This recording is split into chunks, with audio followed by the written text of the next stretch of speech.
Do you want to know how to get rid of weeds in your garden?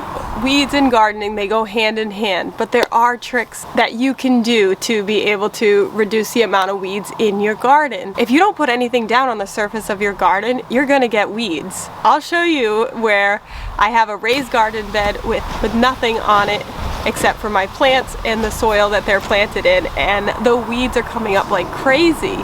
And then I will show you the rest of the garden where I have put down straw as mulch. And what a difference. The only weeds that are coming through is where I don't have straw or certain areas where the straw is too thin.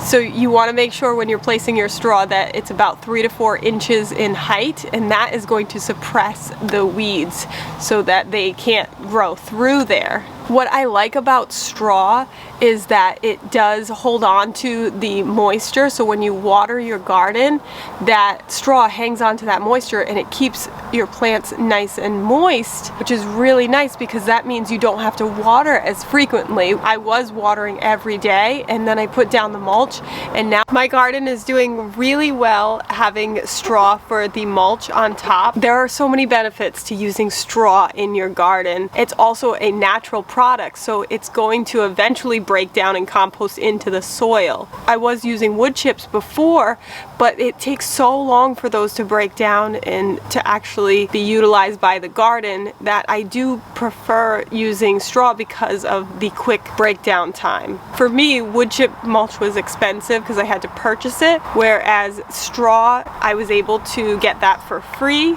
I was really fortunate that my parents had straw left over from their Halloween party, and it was already starting to break down, but that's not a problem if it's already starting to break down because that's exactly what it's going to be doing in your garden anyways. I was able to go pick that up, each bale in 2 black trash bags to keep all that gooiness in, and then I was able to spread it all around my garden, which straw is lightweight, it's easy to spread, which is nice. You just want to make sure that you're doing about 3 to 4 inches thick, and you don't want to put it over any of your plants because that will, like the weeds, suffocate them and they will die. So you want to leave a little area around your plant to allow your plant to grow.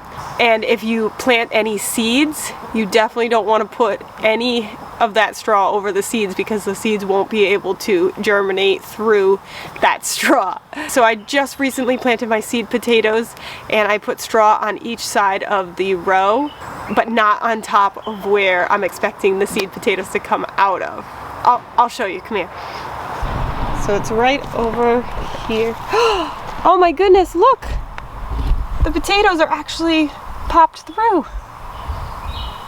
Wow, I didn't expect them to pop through this soon.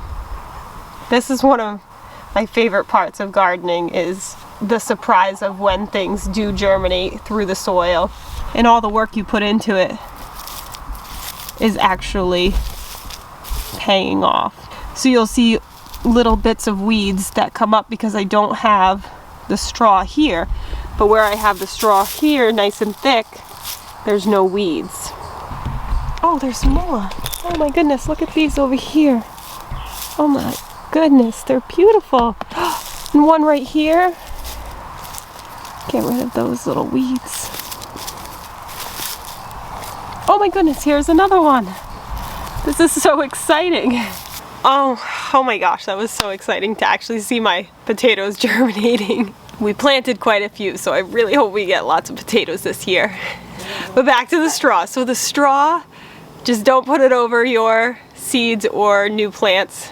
Make sure that you leave space for them to germinate. And then once they have become established, then you can add some straw closer to it to keep the weeds from popping up where the plants are, because you definitely don't want your plants to be competing with weeds.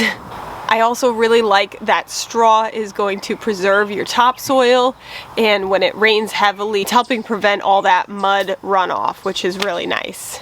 Do you see all these bumblebees behind me in these raspberry bushes? Come take a peek.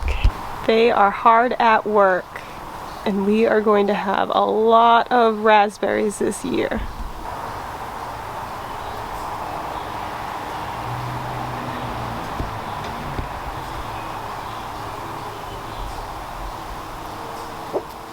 if you have any questions, definitely leave them in the comments below. I'm happy to help and answer any questions that you have. We really appreciate your comments and feedback, your likes, and when you subscribe, it really helps to support us, and we truly appreciate it. If you'd like to see more gardening videos, we have a garden tour video of this whole garden. We also have a video about how to make a container garden, so you should definitely check those out. If you haven't started farming yet, what are you waiting for? Get your farm on! 1, 2, 1, 2, 3, 4. Do you want to farm? A wicked awesome farm? Watch this channel to learn what to do. We love to farm and we'll show you. Yeah, welcome to our show.